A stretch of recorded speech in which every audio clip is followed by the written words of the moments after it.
Bonjour chers élèves. La séquence d'aujourd'hui porte sur la notion des fonctions affines. Comme vous le savez, la séquence précédente, nous avons parlé, n'est-ce pas, de la notion des maximum et des minimum. Aujourd'hui, on va voir les fonctions affines. Alors, j'aimerais à ce que chacun de vous va être attentif afin de bien prendre note. Nous allons passer à la définition d'une fonction affine. On prend deux nombres réels a et b, petit a et petit b, sont des nombres réels. Et la fonction notée f définie de r vers r par f de x. Je prends f de x égale à ax plus b. Cette fonction-là est appelée fonction affine. Avec a et b sont des nombres réels. Et le nombre réel a ici, est appelé le coefficient directeur de la fonction affine et le nombre réel b est son ordonnée, n'est-ce pas, à l'origine. Donc, je répète, on appelle fonction, n'est-ce pas, affine. Ce n'est autre que cette fonction de la forme ax plus b. A est appelé le coefficient directeur de la fonction affine et le b, le nombre réel b est son ordonnée, n'est-ce pas, à l'origine. Mais en particulier, si notre b là est nul, c'est-à-dire b égale à 0, alors on peut dire que notre fonction f de x peut s'écrire sous cette forme-là. F de x égale à ax. Et donc ça, on appelle ça une fonction linéaire. Hein?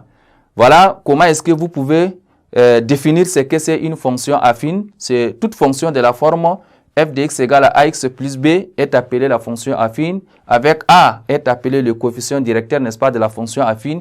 Et le b est son origine, n'est-ce pas, à l'origine. Son ordonnée, j'allais dire, à l'origine.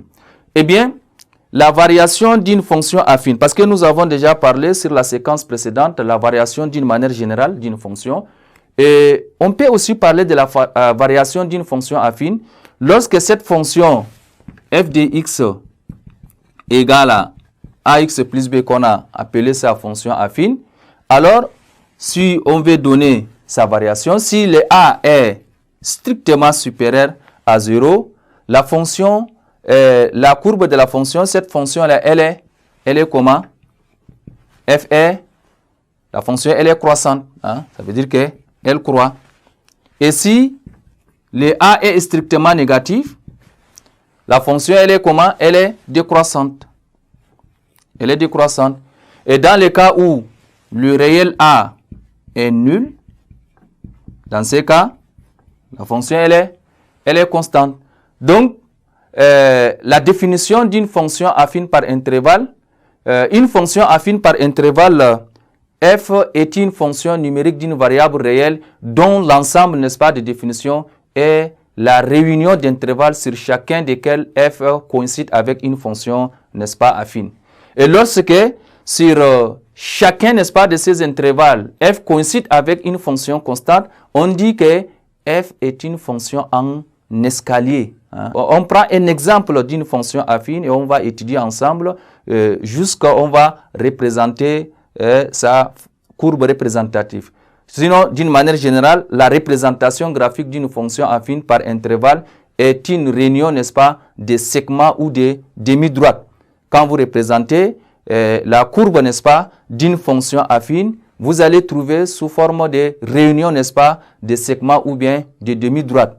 Nous allons voir l'exemple sur une fonction affine et on va tracer dans la séquence peut-être suivante, on va entamer, n'est-ce pas, un exemple sur les titres même d'une fonction affine.